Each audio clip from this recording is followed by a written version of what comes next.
Vamos ahora a ver unos conceptos básicos sobre... Vamos a ver ahora unos conceptos básicos sobre la serie de Fourier. Para esto vamos a ver lo que son las funciones periódicas, las funciones pares e impares y lo que son las funciones ortogonales.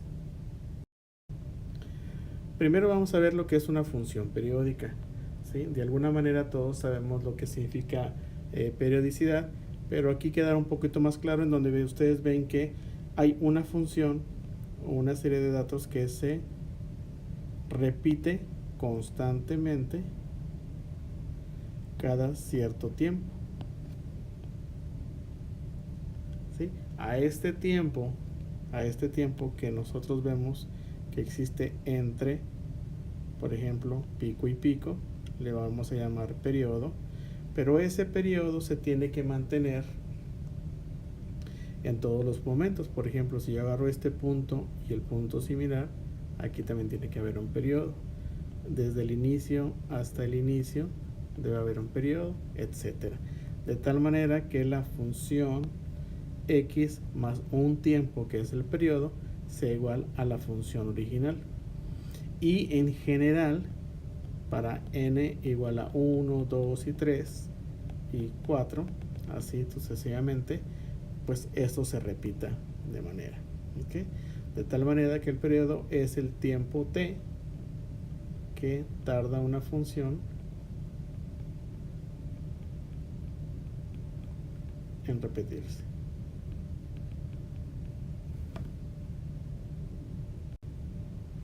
Ahora, ¿qué son las funciones pares e impares?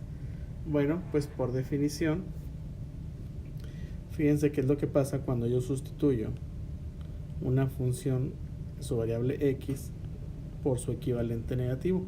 ¿Qué símbolo tendría que tener aquí? ¿Y qué símbolo tendría que tener aquí?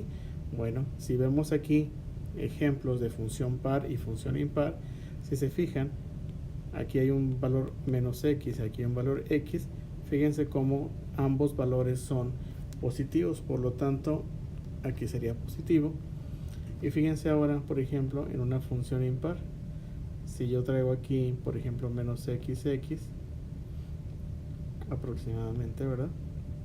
Vemos que son de signo negativo, por lo tanto, una función impar cambia de signo cuando cambia de signo la variable. Y esto nos va a ser muy útil cuando estemos analizando las series de Fourier. ¿Por qué?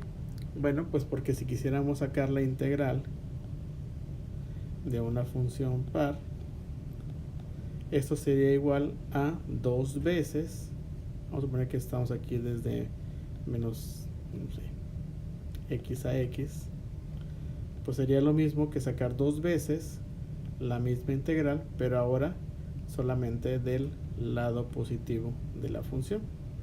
Porque si vemos que esta área más esta área, pues es igual a 2 veces la misma área. En el caso de las impares es un poco diferente, porque si quisiéramos hacer lo mismo para una integral impar, pues este es igual a 0. ¿Por qué?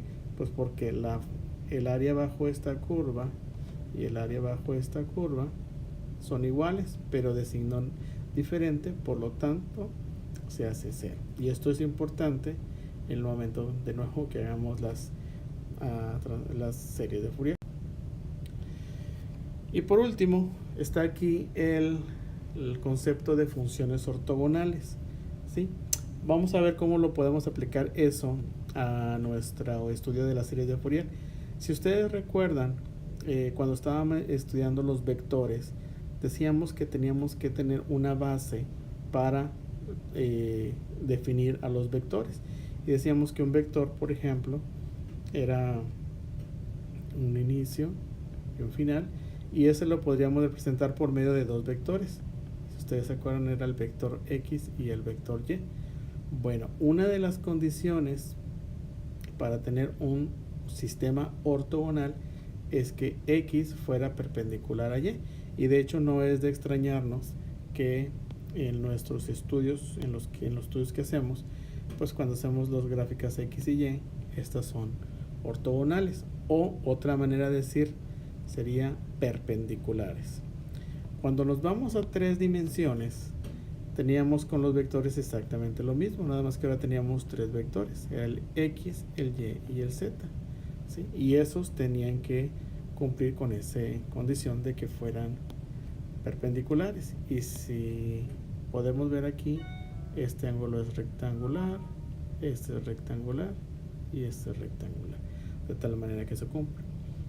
De tal manera que ahora sí podemos representar cualquier vector como una suma de sus componentes tomando en cuenta los vectores que tenemos aquí. De la misma manera, nosotros podríamos definir o representar una función cualquiera como una suma de los componentes.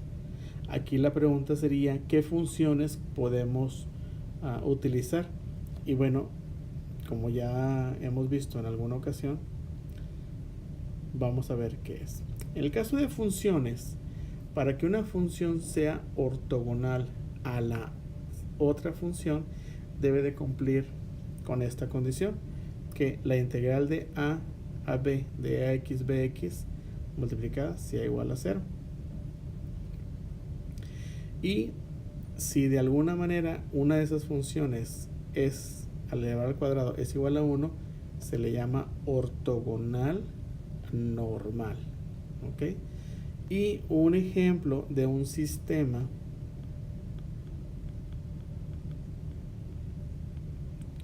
ortogonal es precisamente el de los senos, cosenos y el número 1. Y entonces, si ustedes empezaran a hacer las combinaciones, por ejemplo, eso quiere decir que la integral desde a hasta b de seno de t por el coseno de 2t de t tendría que ser igual a 0. La integral de a hasta b del coseno de t por el coseno de 2t de t tendría que ser igual a 0, etcétera. Ahora, ¿cuántos senos hay? ¿Cuántos cosenos hay? Pues hay infinidad, porque n puede ser cualquier número entre 1 e infinito. Entonces habría que demostrar todo esto y hay maneras de demostrarlo, ¿sí? Y obviamente saber, por ejemplo, de 1 al cuadrado, cuánta sería su integral, ¿verdad? Para saber si es ortogonal y normal. De todas maneras, nosotros vamos a hacer lo siguiente. Vamos a considerar que estos son ortogonales, porque lo son, y de hecho en alguno de los problemas lo van a tener que demostrar. Y en base a esto vamos a representar cualquier función f de t como la sumatoria de estas 3 funciones.